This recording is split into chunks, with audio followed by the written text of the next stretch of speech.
大衛想為神建殿，但係神淨係俾佢預備材料，佢冇得實質嘅去建殿。佢嘅仔所羅門就被揀選成為建殿嗰一位。殿建好啦，點樣可以歡迎神嘅同在臨到人手所到嘅殿呢？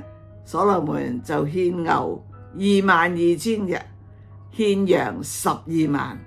當呢個超豪嘅獻祭完成嘅時候，殿裏邊就充滿着煙雲，神嘅榮光就充滿着聖殿，甚至祭司冇辦法站立供職。弟兄姊妹，我哋如果要有神嗰個嘅臨在，我哋當中亦都需要有人為神擺上。我好記得我讀神學院嘅時候，有一次教會咧要去溫哥華植堂，我咧就停學一個學期去咧溫哥華嗰度幫手。我去到溫哥華嘅時候咧，唔識人，亦都咧係3個都係乳臭未乾嘅青年人都未曾有好豐富嘅侍奉嘅經驗。我哋咧就喺嗰度聚會啦。有一位嘅由香港移民去加拿大嘅弟兄，佢咧參與我哋嘅聚會。有一日我哋閒談嘅時候，我就話：加拿大嗰啲嘅食物好貴啊！我去超級市場買嘅時候買唔落手啊！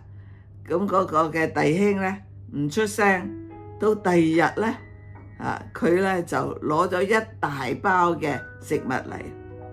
呢位弟兄自己剛啱去到溫哥華，嗰個嘅工作都未穩定，收入咧未曾咧達標，而且咧佢有2個仔，個仔咧成日同佢講：阿爸，我哋而家當長啊，我哋要食肉啊！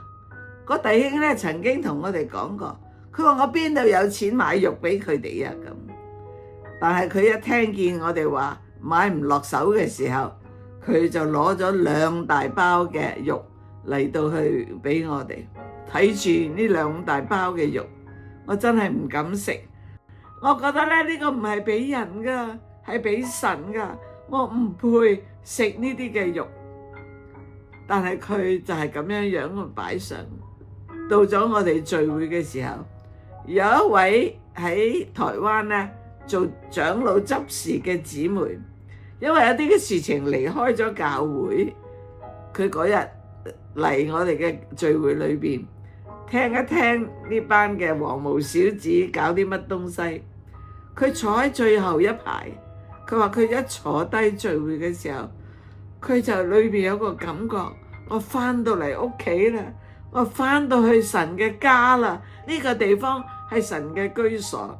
弟兄姊妹，我話俾你哋聽，嗰陣時候我哋乜經驗都冇，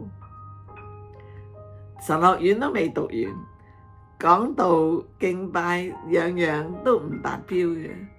但係因為我哋當中有人用超過佢能力嘅方式嚟到去擺上，神嘅喜悅就喺我哋嘅當中，叫呢位老長老發現神嘅同在，翻到去神嘅面前。